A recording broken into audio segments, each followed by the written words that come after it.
What's up, everybody? Welcome back to the Waiver Royale YouTube channel. Today, we are giving you the best waiver wire targets as you head into week 2. Week 1 was a fun time in fantasy football, but there are definitely some waiver wire targets that can help you win your fantasy leagues.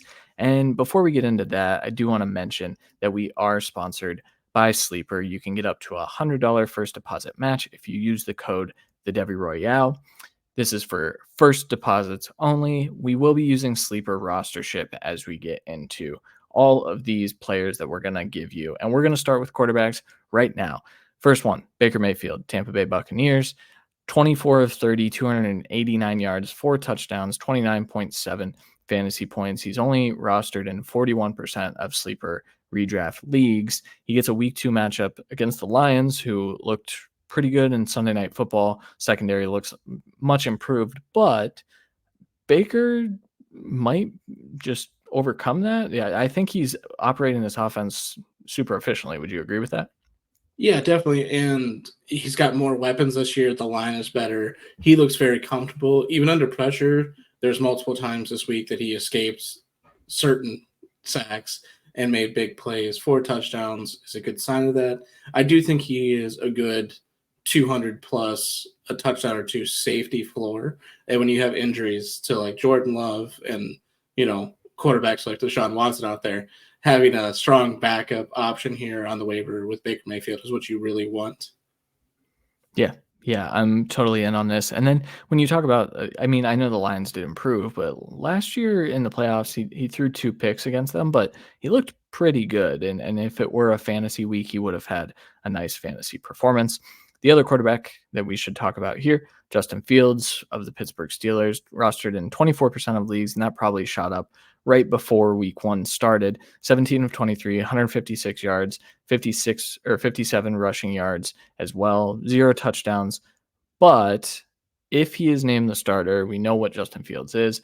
The Broncos defense looked pretty good, but Geno Smith was able to score some fantasy points. It's funny, in one of our leagues, I asked you, should I start Geno or Justin Fields? And we talked about how Fields would get the rushing, and Geno Smith was the one that got the rushing touchdowns. So those lanes were open, and for a guy like Justin Fields, we could see a massive, massive performance. If he is named the starter, it's kind of a Russ revenge game, and so I wonder if they let him play this week and we see from there. But if Justin Fields starts, I think he's worth adding in fantasy and probably being in your lineup almost every week. Would you agree with that?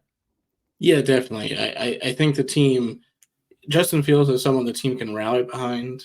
I think he's a better leader at this point than Russell Wilson, who, while inactive, was standing on the sideline with his pads on. Whole weird look and weird vibe there. I don't know how people relate to that, but I do think Fields showed a good connection with George Pickens early on and Pat Freiermuth, which is enormous because that's basically the only weapons with Jalen Warren not fully ready yet. I think we have a better chance of that next week. But the Broncos have a good pass rush. They have good corners in secondary, especially with Pat Surtain. So that'll be a bit of a battle, but Pickens had that today and was able to fight through that. Not an enormous day, but made some big plays. So I think Fields, while he was safe today, I think he'll get the same amount of rushing and has a chance to get some touchdowns next week, actually, where he couldn't get that done this week. Yeah, he's going to score touchdowns, folks, eventually. Honorable mention, Geno Smith, like we mentioned, scored 18 fantasy points. He will definitely finish as a top 12 quarterback, but he does get the Patriots in week 2, who just gave Joe Burrow some issues. So I think maybe we can temper some expectations for Geno in week 2. I'd rather pick up Baker for sure, and then Fields if he's named the starter instead of Geno Smith, but still a pretty good add, especially in season-long leagues. As far as the running backs go, we have a pair of running backs that play each other this week, both kind of surprises. Justice Hill from the Baltimore Ravens, 12% rostered in sleeper fantasy leagues. Alexander Mattison from the Raiders, 10% rostership. I would call him the biggest surprise of week 1 because he led all Raiders running backs in snaps, 36-23. He had a 19% target share. Had 4 receptions, 43 yards, and a touchdown. Looked pretty explosive. Didn't really look like the Alexander Mattison that we came to know last year, but scored 16 fantasy points, 16.2 to be exact. Which of these two players would you rather add if you had the choice here, Randy? Yeah, I think in terms of season long, I'd rather have Justice Hill. Just of what we saw, this Ravens offensive line is going to take a long time to develop. Clearly, they're playing a lot of quick game and a lot of QB runs. The Ravens, between Justice Hill and Derrick Henry, ran 15 times. Obviously, Lamar ran more than that. So the dump offs are consistent and there, and I think a touchdown or two will not necessarily come this week, but with a strong pass rush and the kind of secondary and everything the Raiders have, I think the dump offs will continue. Or Madison, the snap count was enormous from what we thought, but also he had a big play touchdown that really carried this performance. So I'd rather have Justice Hill. I'm with you, and we'll talk more about that as we get over to the tight ends. As most people probably know, I do want to mention before we move on to the wide receivers, Tank Bigsby had a really efficient performance. He only played on 17 snaps, but he ran 12 times when he was in there. He was more efficient on the ground than Travis Etienne. He's a good handcuff, and he might have some standalone value if the team starts to let him play a little bit more. The second half of that game was weird play calling. I don't anticipate much of that, but it's worth monitoring. And I think Tank Bigsby is certainly a good player to have at the end of your bench. And then on that same note, Ken Walker got a little banged up in the Seahawks week 1 matchup against the Broncos. He said he's okay, but he does have a history of hernias and abdomen injuries. And so Zach Charbonnet might be worth taking a look at as you monitor Ken Walker's injury status. Right now, I probably wouldn't add him, but it's worth monitoring at least moving forward. Wide receivers. Alec Pierce is leading this, and I'll tell you why. So Alec Pierce of the Indianapolis Colts, if everyone forgot, he's only rostered in 2% of sleeper redraft leagues. He only had 3 targets in this game, 3 receptions, 125 yards, and a touchdown. Scored 21.5 fantasy points, but he played on 38 of 45 snaps. He ran 20 routes out of 24 passing plays. This one's a little bit tough because Josh Downs will be back, but I don't think Josh Downs is going to be that deep threat. I think he's going to be more that underneath type of guy. And it looks like Alec Pierce is actually ahead of Adonai Mitchell on the depth chart. And so we could still see these boom performances from Alec Pierce. Do you agree with that? I see some hesitancy on your face. Yes here. and no. It's a yes and no because Adonai Mitchell should have had 2 big plays and possibly 2 touchdowns. Yeah. They were just overthrown from Anthony Richardson. And honestly, one of the catches from Alex Pierce was just literally a jackpot ball. Hope he catches it, and he somehow did. So it's a bit of a I think he is ahead of Adonai in the depth chart right now, just because he's been there and has the connection. But I don't know how sustained it will be. And then, like you said, with Josh Downs out there, I think he's gonna cut into the snap share slightly. But he did show a lot today. Yeah, I would love to have the player on the receiving end of the 70-yard touchdown bombs in that Colts offense. We'll see if that is sustainable, but it's worth monitoring for sure. Brandon Cooks is probably the better season long addition. 40% rostered though, so he might not be available in your leagues. He had 7 targets in week 1, 4 receptions, 40 yards, and a touchdown, 14.5 fantasy points. His week 2 matchup is against the Saints. I think that Cooks is mostly a good ad because of the Jake Ferguson injury. I think we're going to see at least a couple of weeks where you can put Brandon Cooks in your lineup pretty comfortably. The passing game was not super efficient for the Cowboys this week, and Cooks was still productive, and we like to see that.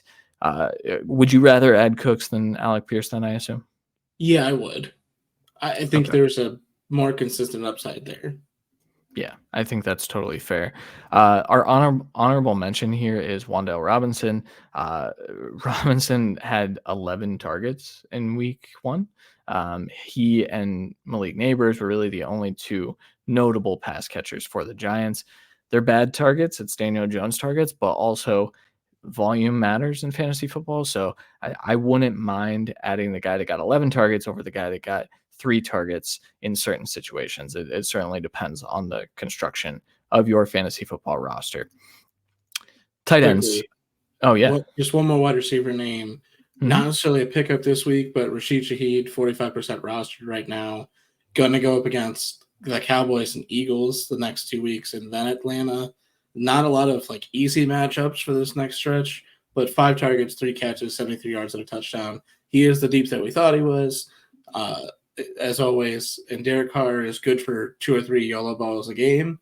It's just I don't know if he's going to have the time the next couple of weeks here. So I wouldn't say he's a pickup, but hopefully soon. Yeah, he ran 19 of 26 routes. He played on 45 snaps.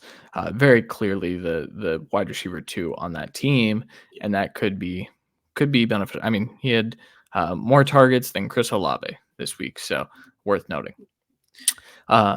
As we get over to the tight ends, Isaiah Likely is kind of the obvious one. Everyone kind of knows this. Isaiah Likely's sleeper rostership was not 30% until after that game on Thursday night, I would assume. But week 1, he had 12 targets, 9 receptions, 111 yards, and a touchdown. He is the tight end 1 as we record this. He gets a game against the Raiders where we already kind of talked about it, but the Raiders have a good pass rush. It's going to be tough.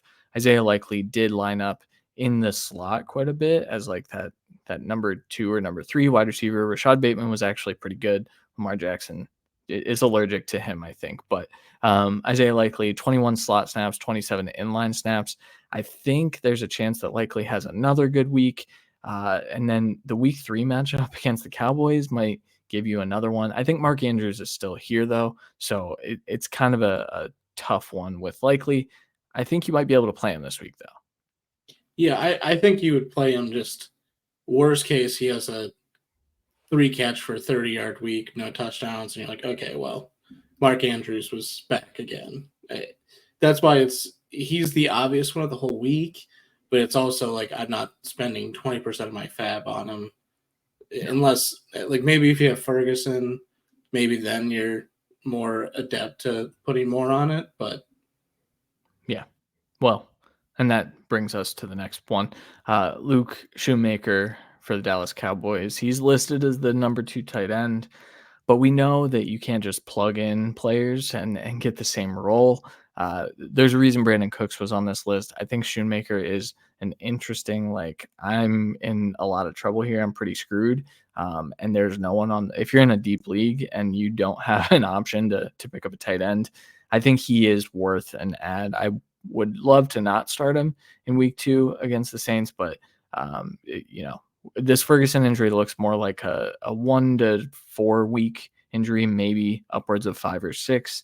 It seems like the ACL is intact, so it's not a season-long thing. But if you can get a couple of points from Shoemaker and you're in trouble, it's probably worth it to me.